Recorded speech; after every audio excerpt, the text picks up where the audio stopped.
Cantonment constituency के by election में Congress party के एमएलए श्री गणेश की भारी मेजॉरिटी से जीत होने के मौके पर आज कंटोनमेंट बोर्ड के इलाके वार्ड नंबर 2 में कांग्रेस पार्टी के सीनियर लीडर्स की जानिब से जीत का जश्न मनाया गया, जिसमें एमएलए श्री गणेश ने हिस्सा लिया।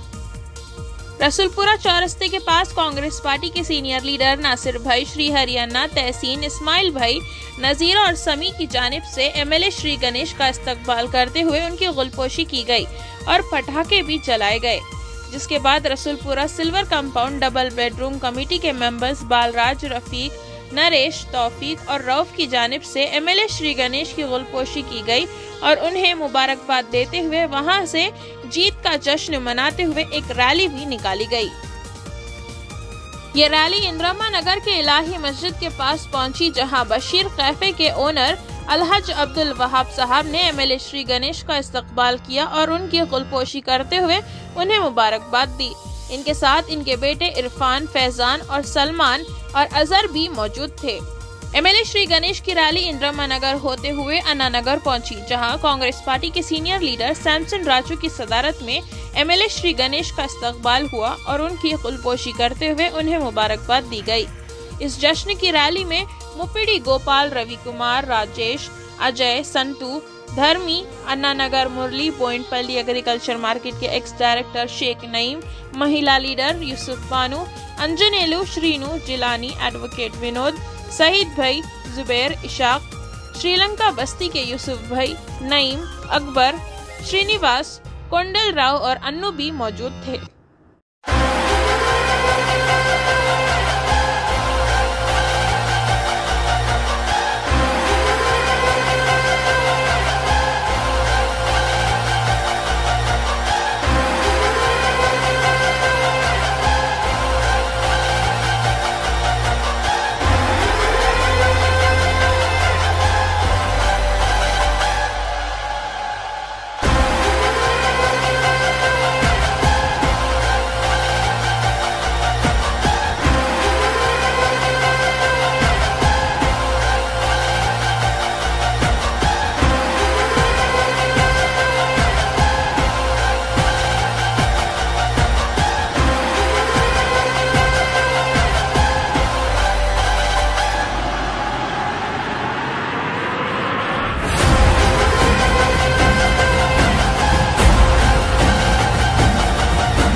విజయోత్సవ ర్యాలీ ఏర్పాటు చేసిన ప్రతి ఒక్క వార్డు 2, వార్డు 3 నాయకులకి కార్యకర్తలకి హృదయపూర్వకంగా ధన్యవాదాలు. ముఖ్యంగా ఈ యొక్క ర్యాలీ తీయడానికి కంటోన్మెంట్ ప్రజలందరూ మమ్మల్ని ఆశీర్వదించినందుకు మరొకసారి వాళ్ళకి హృదయపూర్వకంగా ధన్యవాదాలు. మీరందరూ కాంగ్రెస్ పార్టీని నమ్మి మన గౌరవ ముఖ్యమంత్రి గారి పరిపాలన చూసి వారు అమలు చేస్తున్న సంక్షేమ పథకాలను మీరందరూ నమ్మి ఖచ్చితంగా కాంగ్రెస్ పార్టీతోటే డెవలప్మెంట్ అవుతుంది, మా శ్రీ గణేష్ తోటే డెవలప్మెంట్ అవుతుందని ప్రతి ఒక్క అమ్మ, ప్రతి ఒక్క అక్క, ప్రతి ఒక్క అన్న, తమ్ముడు అందరూ నన్ను నమ్మి కాంగ్రెస్ పార్టీ నమ్మి ఓటేసినందుకు మరొకసారి ధన్యవాదాలు. నేను గత 15 సంవత్సరాల నుంచి కంటోన్మెంట్ కాన్స్టిట్యున్సీలో తిరుగుతున్న ప్రతి ఒక్క సమస్య తెలుసు. నేను గతంలో కూడా మనకు కంటోన్మెంట్ బోర్డు ఎలక్షన్ నుంచి ఓట్లు తొలగించినప్పుడు కూడా అన్నానగర్ చౌరస్తాలో కాంగ్రెస్ పార్టీ తరఫున బీజేపీ ప్రభుత్వం మీద, బీఆర్ఎస్ ప్రభుత్వం మీద నిరాహార దీక్ష కూడా చేశాను. ఇక్కడ ఉన్న స్థానికులకి పట్టాలు ఇవ్వాలని. కానీ ఇప్పటిదాకా పట్టాలు రాలే. గత 10 సంవత్సరాలు బీఆర్ఎస్ ప్రభుత్వం ఉండే ఏమి చేయలేదు. మన ముఖ్యమంత్రి గారు మొన్న ఎలక్షన్ లో క్యాంపెయినింగ్ కి ప్రచారం వచ్చిన భాగంలో వారు ఏం చెప్పారంటే మీకు అందరికీ తెలుసు. అన్నానగర్ చౌరస్తాలో వచ్చినప్పుడు నేను ఇక్కడ ఎంపీగా ఉన్నప్పుడు నాకు స్థానిక సమస్యలన్నీ తెలుసు. ఎన్నో సంవత్సరాల నుంచి ఇక్కడ కంటోన్మెంట్ ప్రజలు పట్టాలు లేకుండా ఇబ్బంది పడుతున్నారు, నీళ్లు లేకుండా ఇబ్బంది పడుతున్నారు. ఇక్కడ సరైన రోడ్లు లేదు, డ్రైనేజ్ లేదు, మంచిగా పిల్లలు చదువుకోవాలన్నా కూడా కరెక్ట్ సరైన స్కూల్ లేదు, స్కూల్ ఉన్నా కూడా వాళ్ళకి చదువుకున్న ఇన్ఫ్రాస్ట్రక్చర్ లేని పరిస్థితుల్లో ఇక్కడ అన్ని పరిస్థితులు వెనుకబడిపోయి ఉన్నాయి. అందరూ ఈ పేదరికంలో ఉన్నారు. సరైన పద్ధతిగా లేకుండా, సరైన నాయకులు లేకుండా ఇక్కడ దయచేసి మీ అందరికి విజ్ఞప్తి చేస్తున్నా, ఒక 2 పొజిషన్లో కూడా అక్కడ ముఖ్యమంత్రి గారు ఆ ప్రభుత్వం కూడా పనిచేయలే గతంలో. ఇక్కడ స్థానికులు కూడా పనిచేయలేనందుకే మనకి ఇంత నష్టం జరిగింది. మన గౌరవ ముఖ్యమంత్రి రేవంత్ రెడ్డి గారు ప్రతి ఒక్క సమస్యని ఖచ్చితంగా పరిష్కరిస్తారని మీకు అందరికీ మాట ఇచ్చారు. మొన్న ఎలక్షన్లు వచ్చినప్పుడు మేమందరం కాంగ్రెస్ పార్టీలో ఉన్నవారు ప్రతి ఒక్కరు మీ గల్లీలందరికి వచ్చి మీ పట్టాలు ఎంతమంది కావాలనో, ఏ విధంగా అయితే భూ బదలాయింపు చేసి కంటోన్మెంట్ ల్యాండ్, ఆర్మీ ల్యాండ్ బదలాయించి ఎలివేటెడ్ కారిడార్ కు మన బోయింపల్లి నుంచి దారి వెళ్ళే నిజామాబాద్ వెళ్ళే దారి, అటు కంటోన్మెంట్ బోర్డు అంటే సికింద్రాబాద్ క్లబ్ నుంచి షామీర్పేట వెళ్ళే దారిలో ఎలివేటెడ్ కారిడార్ శంకుస్థాపన చేశారు భూ బదలాయింపు చేసి. అదే మాదిరిగా ఖచ్చితంగా ఇక్కడ ఉన్న స్థానికులది ఏదైతే ఈ పట్టా సమస్యలుందో భూ బదలాయింపు చేసి మీ పట్టా సమస్యలు పరిష్కరిస్తారని సదాముఖంగా మీ అందరికీ నేను మనవి చేస్తున్నాను. ఈ నీటి సమస్య కూడా అతి తొందరగా సమస్యలు పరిష్కరిస్తారని మాటిస్తున్నాను. ఎందుకంటే ఖచ్చితంగా ప్రజాపాలన మన కాంగ్రెస్ ప్రభుత్వం కాబట్టి కాంగ్రెస్ ప్రభుత్వంతో అన్ని సమస్యలు పరిష్కారం అయితే మీరు ముందు ముందు కూడా ఇదే మాదిరిగా మమ్మల్ని ఆశీర్వదించాలా, ఆదరించాలా. మీరందరూ ఆదరిస్తున్నందుకే నన్ను కాంగ్రెస్ పార్టీ నాకు టికెట్ ఇవ్వడం జరిగింది. మీరందరూ ఈసారి నన్ను కోరుకుంటున్నారనేసి మీకు నమ్మకం అమలు చేయకుండా ఏదైతే మీకు ఎలక్షన్ లో గతంలో కూడా ఏదైతే మాట ఇచ్చానో ఖచ్చితంగా నెరవేరుస్తానని ప్రమాణం చేస్తూ మరొకసారి మీ అందరికీ నాకు ఈ అవకాశం ఇచ్చినందుకు హృదయపూర్వకంగా ధన్యవాదాలు తెలుపుతున్నాను.